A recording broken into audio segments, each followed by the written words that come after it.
Hi friends, எல்லோரும் எப்படி இருக்கீங்க? இன்றைக்கி நம்ம இந்த வீடியோவில் என்ன பார்க்க போகிறோன்னா, சிக்கு டின்டோக்கு நான் டிக் ப்ராப்ளத்துக்கு என்ன பண்ணுறேன், எப்படி அவங்களுக்கு டிக் வராமல் பாதுகாக்கிறேன், அதை பற்றி தாங்க உங்கள் கூட ஷேர் பண்ண போகிறேன். மாதத்துக்கு ஒரு தடவை இந்த மாதிரி வேப்பெண்ணெய் வச்சு அவங்கள குளிப்பாட்டி விட்டுருவேங்க. நான் இது டாக்டர்கிட்ட கேட்டுட்டு அவங்களுக்கு ஒன்றும் ஆகலைன்னு டெஸ்ட் பண்ணிவிட்டு அதுக்கப்புறமா தாங்க நான் குளிப்பாட்டி விட்றேன். நீங்களும் அந்த மாதிரி டாக்டர்கிட்ட சஜஷன் பண்ணாமல் இந்த மாதிரி செய்யாதீங்க. இந்த மாதிரி 2 பக்கமும் ஹேரை நல்லா வாரி விட்டுட்டு நீங்கள் கொஞ்சம் கொஞ்சமாக வேப்பெண்ணெயை உடம்பு ஃபுல்லாக நல்லா தேய்ச்சி விட்ருங்க. ஒரு அரை மணி நேரம் ஊறுனா போதுங்க.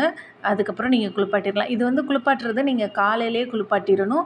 ஒரு 11 மணிக்கெலாம் நீங்கள் குளிப்பாட்டிருந்தீங்கன்னா வெயிலில் அவங்க வந்து நல்லா காஞ்சிரும். உங்களுக்கு நல்லா காது இந்த கன்னத்துக்கிட்ட அந்த மாதிரி நல்லா தேய்ச்சி குளிப்பாட்டிடுங்க. ஃபஸ்ட்டு ஆரம்பத்தில் நீங்கள் என்ன சோப்போ ஷாம்போ யூஸ் பண்ணிங்களோ அதுவே வந்து கடைசி வரையும் அவங்களுக்கு குளிப்பாட்டணும். அப்போ தான் வந்து அவங்களுக்கு முடி கொட்டாதுங்க. நல்லா தேய்ச்சி குளிப்பாட்டுருங்க. இவ தான் கொஞ்சம் அடம் பிடிப்பா. அவன் சமத்தா குளிச்சிருவாங்க.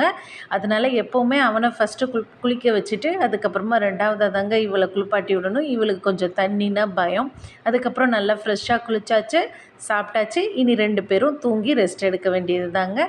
இந்த வீடியோ பிடிச்சிருந்துச்சுன்னா மறக்காமல் என்னோடய சேனலை சப்ஸ்கிரைப் பண்ணுங்கள், லைக் பண்ணுங்கள்.